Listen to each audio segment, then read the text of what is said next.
Bem-vindo de volta a Tarima Mesterinko. Hoje vamos falar sobre isso. Ataque em larga escala contra a Rússia. Soube? Pronto, aí estão as explosões, caramba, hein? Os soviéticos protegeram bases com drones e mísseis. Um aeródromo arde na Crimeia e, em Donetsk, um armazém da fábrica Toshimachi foi atingido.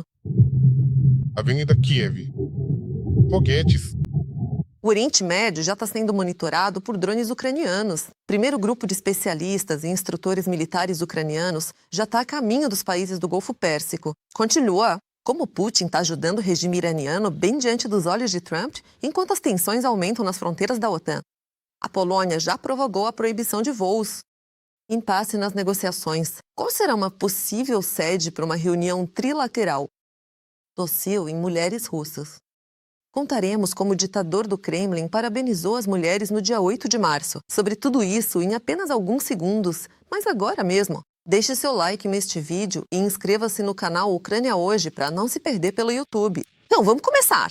Na madrugada do dia 8 de março, por volta da 1 da manhã, houve um forte ataque ao aeródromo de Kirovskaya, na Crimeia temporariamente ocupada. Moradores locais relatam pelo menos 2 explosões fortes. Elas puderam ser ouvidas até em Feodósia. Os moradores do distrito de Kirovsky até ouviram um drone que, segundo eles, voava muito baixo. Curiosamente, os militares de Putin só começaram a atirar depois do ataque. Uma densa coluna de fumaça subiu sobre o aeródromo. Na noite de 8 de março, na Crimeia, a Ucrânia atingiu um sistema Pantsir-S-1 e um navio russo.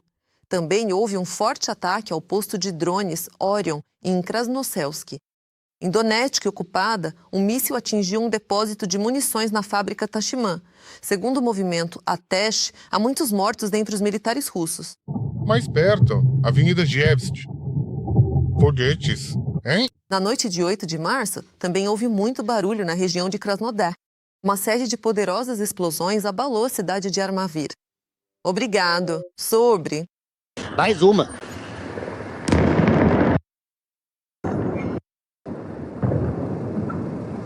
Tradicionalmente, os moradores locais acordavam com explosões desconhecidas, seguidas de clarões e fumaça sobre a cidade.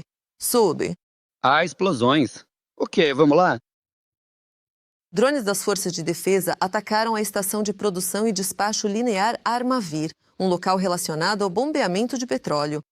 No vídeo do local, é possível ver impactos nos reservatórios. Parece que vários tanques foram danificados ao mesmo tempo. Em Briansk, os partisãos do movimento Atesh destruíram uma locomotiva elétrica principal. Os agentes voltaram ao mesmo depósito onde já haviam realizado uma sabotagem em novembro de 2025. Apesar de os ocupantes terem reforçado a segurança, instalado novas câmeras e endurecido o controle de acesso, como vemos, isso não adiantou para eles.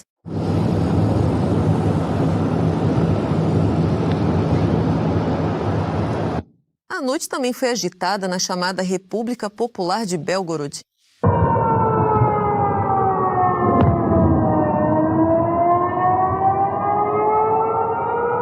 Dunaica, o comando de drones foi destruído. A Ucrânia atacou com mísseis instalações de energia em Belgorod, causando cortes de eletricidade, água e aquecimento. Tivemos novamente uma ameaça de míssil. E novamente um riacho, luz. Só eu tenho isso no meu carro. E um pouco no centro. Não há luz na montanha e também está escuro no extremo centro. É assim mesmo. Apenas os meus faróis estão acesos. Nem os semáforos estão funcionando. Parece que em todo feriado acontece algum incidente. Mas tudo bem, pelo menos vai ter um clima romântico. Vamos parabenizar as mulheres à luz de vela. Eu nunca deixo de me admirar com a coragem e o heroísmo dos soldados ucranianos. Eles seguram a linha de frente e enfrentam uma horda enorme que os supera em número de forma significativa. Por isso, peço que apoiem as Forças Armadas da Ucrânia. E, se não puderem ajudar financeiramente, escrevam palavras de apoio para eles nos comentários.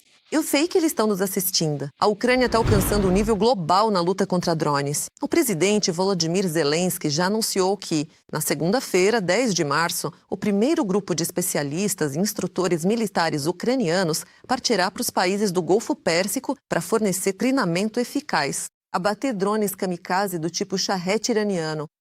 Haverá vários grupos desse tipo. A Ucrânia está compartilhando sua experiência única, disse o presidente ucraniano. Eu cito: alcançamos 90% de interceptação dos charretes graças aos drones interceptadores FPV e ao treinamento dos operadores de defesa aérea.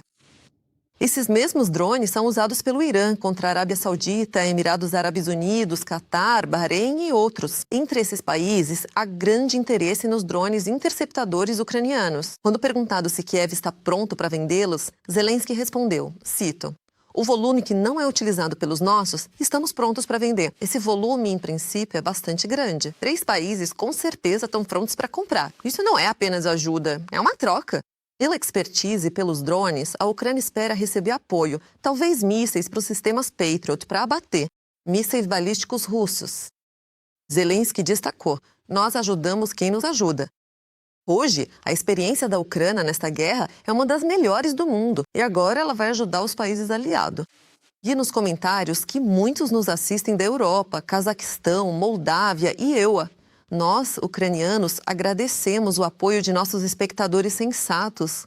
Comente de onde você nos assiste e se apoia a nossa luta contra o Império. O mal, sempre leia seus comentários com prazer e, enquanto isso, vamos continuar. Agora vem a parte mais interessante. Ficou sabido que a Rússia está passando para o Irã informações de inteligência sobre a localização de bases militares, aviões e navios do EUA no Oriente Médio, para que o Irã possa destruir alvos militares americanos com mais precisão. Essa informação também foi confirmada pelo nosso presidente. Estamos vendo informações sobre ajuda russa ao regime iraniano. Há relatos de que os russos estão fornecendo dados de inteligência ao regime do Irã para ajustar os ataques contra os americanos. Também há informações sobre componentes russos nos Shahed, que estão sendo usados no Oriente Médio. E isso é tanto contra países árabes quanto contra os americanos. E sabe como os Estados Unidos reagiram a essa informação? Não, eles não condenaram o Putin. Os EUA pediram a Moscou para não fornecer dados de inteligência ao Irã para ataques contra as tropas americanas. Sim, simplesmente pediram. E claro que o Kremlin vai obedecer. Mas, como o próprio Trump declarou, ele não vê nenhum indício de que a Rússia esteja fazendo isso. Parece que ele não confia na própria inteligência. Não vejo nenhum sinal disso. Se for esse o caso, então eles não estão fazendo um bom trabalho, porque o Irã não está exatamente prosperando.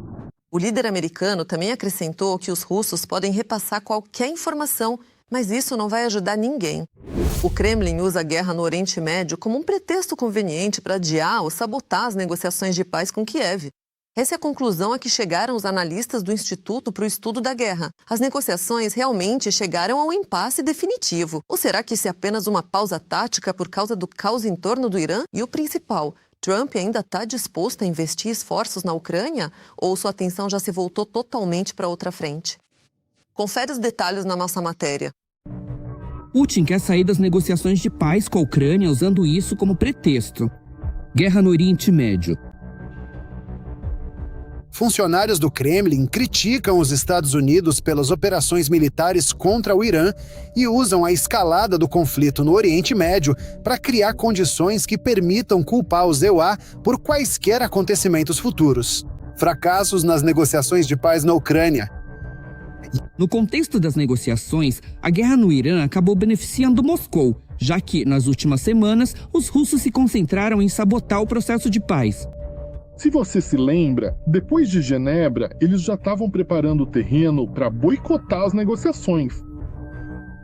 O que eles fizeram? Se você se lembra, eles falavam sobre retórica nuclear, sobre como supostamente a França ou o Reino Unido, ainda sem terem decidido completamente, estariam planejando fornecer armas nucleares para a Ucrânia. Sem Medinsky na delegação, ou fake news sobre armas nucleares e o suposto ataque a Putin em Valdai, russos agora focam na falta de confiança nas negociações com os Estados Unidos. E nós entendemos que falar sobre o Irã é também falar sobre a Rússia. Conosco também vão agir assim agora, atingindo a Rússia de forma ainda mais dura. Falam que foi destruído o espírito de Ankara, por causa das ações dos Estados Unidos. A questão é que, nas negociações, o Kremlin está interessado exclusivamente na capitulação da Ucrânia, com a retirada voluntária das forças armadas ucranianas do território de Donbass. Kiev, obviamente, não vai aceitar tais exigências do agressor. Atualmente, estamos buscando um consenso sobre a questão territorial entre duas posições extremamente opostas. Ainda não o encontramos. No fim, teremos que admitir, ou encontramos uma solução e acabaremos com esta guerra, ou assumiremos toda a responsabilidade por tudo. Assumir a responsabilidade de admitir que não encontramos uma solução e continuamos a nos matar, algo que fazemos de forma bastante eficiente e profissional. Enquanto isso, em Washington, continuam acreditando no processo de negociação. Segundo Donald Trump, a guerra com o Irã não afetou em nada sua posição anterior. Quanto à Rússia e à Ucrânia, em que posição isso está na minha lista de prioridades? Em uma posição muito alta. Eu já vi muito ódio na minha vida, mas acho que esse está no topo da escala. Eu acredito que isso vai acontecer. Às vezes eu culpo um, às vezes eu culpo o outro. Mas isso permanece. Mas isso está em uma posição alta na minha lista. Enquanto as negociações estão em pausa, Irã e Ucrânia se tornam participantes notáveis da guerra no Oriente Médio. Moscou oferece apoio militar e político ao regime iraniano. Eles nos apoiam politicamente e em outras questões. A cooperação militar entre o Irã e a Rússia não é segredo. Sabe, já trabalhamos juntos antes, e isso continua e vai continuar, espero eu. Por sua vez, Kiev, segundo Vladimir Zelensky, vai oferecer apoio aos EU e seus aliados no Oriente Médio, que sofrem com ataques de drones iranianos. Quando a Ucrânia contata os países do Golfo Pérsico, quando os Estados Unidos da América e Trump pessoalmente pedem à Ucrânia para compartilhar tecnologias que a Ucrânia certamente possui agora e que estão entre as melhores e mais relevantes do mundo. Mas este é um sinal positivo que certamente pode ser usado para fortalecer sua posição de negociação. Como resultado, A Turquia e o Azerbaijão estão reforçando a coordenação em meio à escalada das tensões no Oriente Médio e ao conflito com o Irã. Ankara está considerando o envio de caças F-16 para o Chipre a fim de reforçar a segurança na região. O Ministério da Defesa turco declarou que o exército está preparado para qualquer cenário. Entretanto, as tensões estão aumentando no sul do Cáucaso. O Irã atacou pela primeira vez um aeroporto na região do Azerbaijão com drones. Na Nakhchivan, em Baku, isso foi chamado de ato terrorista e as tropas foram colocadas em estado de alerta máximo. A entrada direta do Azerbaijão na guerra, por enquanto, é considerada improvável. No entanto, esse cenário é possível caso o Irã continue atacando o território do país ou se uma grande coalizão militar contra Teherã for formada na região. Ao mesmo tempo, um conflito potencial traz riscos sérios para Baku. Desde ataques com mísseis à infraestrutura de petróleo e gás, até uma possível desestabilização interna no país. Além disso, a ampliação da guerra pode ser vantajosa para a Rússia, que tem interesse em enfraquecer a influência do Azerbaijão no sul do Cáucaso. A Rússia está expandindo suas unidades militares na fronteira com a OTAN para usá-las como bases em caso de conflito com a aliança. Isso é mencionado no relatório anual da inteligência lituana. Ao mesmo tempo, a inteligência estoniana observa que a Rússia não planeja atacar a OTAN este ano. A seguir, mais detalhes. Vamos contar o que está acontecendo neste momento na fronteira com a OTAN e também quando e sob quais condições o Kremlin pode, afinal, decidir atacar. A Rússia está posicionando suas tropas bem na fronteira com a OTAN. Os serviços secretos lituanos soam um alarme após o fim da guerra na Ucrânia. Se as sanções forem suspensas, o Kremlin poderá iniciar um conflito militar em larga escala com a aliança já em 6 anos. A Rússia está expandindo suas unidades militares na fronteira com a OTAN, adquirindo experiência de combate na Ucrânia e pode usá-las como bases em caso de conflito com a OTAN. Após a guerra, declarou a inteligência lituana nesta sexta-feira em sua avaliação anual das ameaças à segurança. De acordo com a avaliação da inteligência lituana, com base na experiência militar adquirida na Ucrânia, Moscou criará um exército 30% ou até 50% maior do que antes de 2022 e muito mais moderno. Restaurar os estoques estratégicos de armas e munições, novas divisões ao longo das fronteiras da OTAN. Tudo isso já está acontecendo. Desta vez, é tudo sobre a mesma coisa, que a Europa deve ficar em alerta e temer que a guerra possa chegar até eles. e, consequentemente, deve fazer algumas concessões. Na verdade, pressionar a Ucrânia para que a Rússia pudesse devorar a Ucrânia e se acalmar por um tempo. Bem, essa é a ilusão. Caso contrário, podemos repetir o procedimento a qualquer momento. E Se a Rússia está atualmente, por assim dizer, testando as águas para entender onde estão as linhas vermelhas da OTAN, então a questão de saber se o Kremlin atacará e, em caso afirmativo, quando e sob quais condições, permanece relevante. Inteligência estoniana. A Rússia não atacará os países da OTAN neste ano. De acordo com a avaliação da inteligência, se as sanções forem suspensas, a Rússia estará pronta para um conflito militar em larga escala com a OTAN em 6 anos. Mas aqui é importante considerar mais um aspecto muito importante. No caso do Kremlin, a lógica comum não funciona. Putin não precisa necessariamente de lógica, de algum tipo de cálculo para atacar. Porque eu me lembro muito bem quando, de novo, voltando à guerra em grande escala, todo mundo dizia que não era lógico, que não havia forças suficientes. Não é agora, isso vai acontecer depois. Para fazer uma ofensiva em grande escala, seriam necessárias tais forças assim, desse jeito. E elas não estavam lá. Mas o Putin foi mesmo, sim. Por isso, quando nossos colegas europeus acham que algo é lógico ou ilógico, isso precisa ser descartado imediatamente. A lógica do Putin é diferente. Também é importante entender que as previsões dos políticos sobre um possível ataque à OTAN e as previsões dos militares sobre o mesmo ataque são diferentes. São previsões um pouco diferentes. Por isso, 3 anos, 5 anos, são prazos maravilhosos, assim. Mas, de novo, quem fala isso são os políticos. E quando os políticos falam, eles estão falando com o eleitorado. Não se preocupem, ainda temos 3 anos, vamos nos preparar. Ainda temos 5 anos, vamos nos preparar. Ainda tem umas frases dessas que também me irritam. Entre nós ainda existem alguns países. Mas vamos lembrar da Segunda Guerra Mundial, quando os políticos também achavam que havia alguns países entre eles e esses países se renderam em algum momento. Qual é a garantia de que algum país não vai dizer: ok, tudo bem, nós nos rendemos, não queremos que aconteça como na Ucrânia, por favor, não nos matem, nós nos rendemos. Isso pode acontecer? Pode. O Kremlin não vai parar na Ucrânia, não vai parar nos países bálticos. É um império que nunca vai se satisfazer. E esse império só vai parar quando levar um golpe forte. O político tem que dizer isso. Claro, isso é um tiro no próprio pé, mas também é um tiro no inimigo do futuro.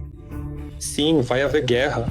Sim, nós vamos nos preparar. Isso também não aconteceu na Ucrânia, por isso deu no que deu. O político que assusta o eleitorado não é popular. Não é popular. Porque quem vai votar a favor da guerra? Por isso, se a Europa não explicar aos cidadão que o que está acontecendo na Ucrânia é a sua guerra. Se não quiser lutar, ajude. Não reclame que tiraram alguma coisa de você. Porque cada um de nós pagaria uma quantia muito grande para não viver em guerra. Qualquer quantia seria arrecadada, pegaríamos empréstimo, faríamos qualquer coisa menos isso. Mas não tínhamos escolha. Ou seja, não, já estamos nisso. E eles têm a capacidade de nos ajudar. E essa é a melhor preparação. A Federação Russa está fragmentada, Putin está sendo punido, reparações e tudo mais. Um exemplo para todos. Vocês não podem fazer isso. Isso é prontidão, pelo menos para mim, mas isso é centrado na Ucrânia. Não tenho certeza se todos na Europa apoiam isso. E hoje, a Europa tem uma escolha: fazer tudo o que for possível para evitar um futuro encontro com tanques russos em seu território, ou esperar até que o Kremlin se fortaleça, se prepare e ataque. A tensão está aumentando na fronteira entre Belarus e Polônia. A Polônia prorrogou a proibição de voos de aviação civil e drones na zona de fronteira com Belarus e Ucrânia, de 10 de março a 9 de junho de 2026. Oficialmente, por motivos de segurança nacional, ameaça de drones, sabotagem e ataques híbridos. O Ministério da Defesa da Polônia explica que isso é necessário para proteger o espaço aéreo contra objetos não autorizados. Lembram de quando balões de ar da Bielorrússia com contrabando de cigarros já invadiram a Polônia? Analistas dizem que o risco de provocação por parte de Minsk é alto, especialmente em meio à escalada geral no flanco leste da OTAN. A Polônia está reforçando o controle, ampliando a zona de proteção e preparando uma defesa antiaérea poderosa. Alguns especialistas já prevêem que o regime de Lukashenko pode ser derrubado tanto por forças internas quanto externas. A propósito, falando sobre o clima festivo nos pântanos. Enquanto as mulheres na Rússia não têm direitos, o dia 8 de março não é uma comemoração para elas. Ativistas de várias regiões decidiram lembrar, de forma bem tradicional, que flores e presentes são bons, mas direitos são muito melhores. Ativistas colaram cartazes com contatos de centros de crise e instruções sobre como registrar casos de violência doméstica, e a mídia feminista lançou um calendário com histórias sobre mulheres notáveis. Enquanto isso, no Kremlin, foi publicada a versão sem cortes da mensagem de felicitação do vovô do bunker. O ditador russo mal conseguia pronunciar algumas palavras e não parava de tossir. Resumindo, o velho é um fraco. Desejo saúde e bem-estar para você e todos os seus entes queridos. Olá, desejamos a todas um maravilhoso Dia Internacional da Mulher.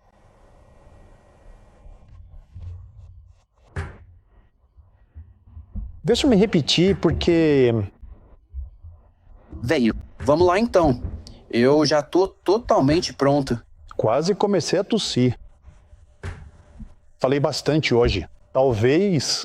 Pode aceitar. De outra forma? Não. Depois, esse vídeo foi rapidamente removido de todas as plataformas, assim como das mídias de propaganda que já tinham publicado. Essa é a felicitação espetacular do velho do bunker. Mas, como sempre acontece, a internet já registrou tudo. O Ano da Unidade dos Povos, proclamado por Putin, não está saindo como planejado. Os povos oprimidos da Rússia já não atacam apenas bêbados. Vangas em parques, entradas de prédios, agora passaram a atacar os ricos e bem-sucedidos, celebridades e até deputados. As chamadas vítimas de perseguição agora são os chamados heróis da Operação Militar Especial, suas esposas e filhos. A comunidade russa tenta defendê-los, mas sua atuação só aumenta o número de crimes, porque muitas vezes, durante as brigas, eles espancam pessoas de aparência não eslava. O Ano da Unidade dos Povos, proclamado pelo ditador Putin, está indo, entre aspas, muito bem. Mas o que era o mais importante? Havia um sentimento de respeito infinito pelos diversos povos e culturas que compunham o território da Rússia. Total respeito à sua cultura e às suas tradições, aos seus valores espirituais. Os povos oprimidos da Rússia já não espancam apenas bêbados. Os vanecs nos parques e nos prédios agora passaram a atacar os ricos e bem-sucedidos. Atacaram uma famosa atriz russa patriota e seus filhos. Meus queridos, meu nome é Ana Artamonova, sou atriz, cineasta e mãe de muitos filhos. Mãe de 4 crianças. Desde 2022, vou pra linha de frente e faço shows em hospitais. Meu codinome é só Vinho. Vocês estão vendo 3 homens correndo na minha direção. Todos os 3 têm cerca de 40 anos, usam roupas esportivas e têm porte atlético. E bem ali, acontecendo bem diante dos meus próprios olhos, eles iniciaram um ataque brutal com a intenção de tirar a vida do meu filho e também do amigo dele que o acompanhava. Eles desferiam golpes de forma extremamente cruel e impiedosa, atingindo com força a região da cabeça e também a área dos rins. Enquanto isso, as meninas que estavam por perto, presenciando tudo, começaram a gritar em um estado de desespero total e absoluto, sem saber o que fazer diante de tamanha violência. Desde 85. É assustador que você more aqui. É isso que nos assusta. Ao seu lado, sai daqui. Migrantes apedrejaram o deputado Matveyev. Eles agora encaram mais de 10 anos em regime fechado. Eu testemunhei 3 jovens, 2 tadiques e um uzbek, espancando um homem com paus. Nós paramos para tentar impedir essa ação ilegal. Quebraram a clavícula do meu motorista e me acertaram a cabeça com uma pedra. Acredito que as sentenças serão severas, porque, claro, precisamos combater a criminalidade entre imigrantes. Claro, as vítimas dessas brigas muitas vezes são também veteranos da chamada Operação Militar Especial, que, obviamente, são odiados pela sociedade. Sou soldado das Forças Armadas da Federação Russa, trabalho na zona da Operação Militar Especial. Peço ajuda à comunidade russa da cidade de Nevinominomsk. Enquanto estou aqui, minha família e eu estão sendo ameaçados por uma família de azerbaijanos do Daguestão. Tínhamos acabado de sair do carro quando fomos atingidos. Bem, a multidão veio pra cima de nós e, sim, começaram os socos. Andrei foi imediatamente nocauteado. Sim, provavelmente uns 15 minutos. Tentamos reanimá-lo. Gangue étnica perto da cidade, né? Sim. Tinha muita gente lá.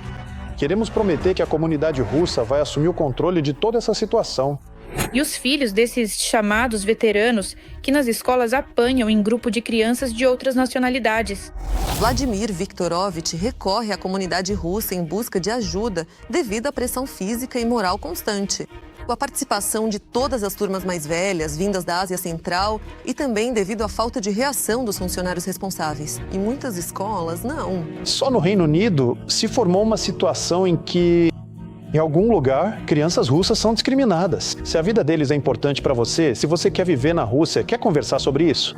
Não se pode punir crianças em grupo aqui e castigá-las de acordo com seus próprios critérios, seja lá quais forem os detalhes. Aliás, a chamada comunidade russa está ocupando um papel cada vez mais importante em todo esse sistema. Eles já estão contando abertamente como agir corretamente em brigas em massa com muçulmanos a quem eles chamam abertamente de animais. O deputado Deliagem aprova essa abordagem. Ele chegou a afirmar que é preciso proibir a concessão de apartamentos para muçulmanos por causa de seus valores depravados. Vou encaminhar meu pedido, inclusive solicitando que seja verificada a concessão de moradia em geral para os trabalhadores compatriotas, que incansavelmente nos enriquecem culturalmente com seus valores tradicionais. Porque a poligamia, assim como o estupro de crianças, isso, de certo ponto de vista, isso também é um valor tradicional. Os membros da comunidade já até se permitem humilhar celebridades russas caso elas não se comportem de acordo com as tradições. Os membros da comunidade... Eu tô meio bêbado. Tô cansado. Hoje vi um post e um vídeo nele onde personagens do nosso showbiz, o Lazarev Traseiro e a Babikina Transformista, insultam os caras que estavam cantando músicas russas antigas. Na minha opinião, eles fizeram isso de forma muito digna. Esse grupo não só lembra as músicas dos nossos antepassados, como também não deixa a gente esquecê-las. E esses, como eu disse, personagens irresponsáveis e sem rumo, fazem de tudo para atrapalhar isso.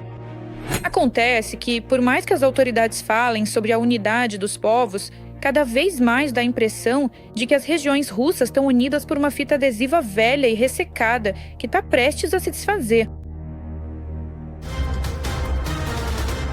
É isso por hoje. Deixe seu like neste vídeo e não se esqueça de se inscrever no nosso canal Ucrânia Hoje, para não perder os próximos episódios. Até a próxima!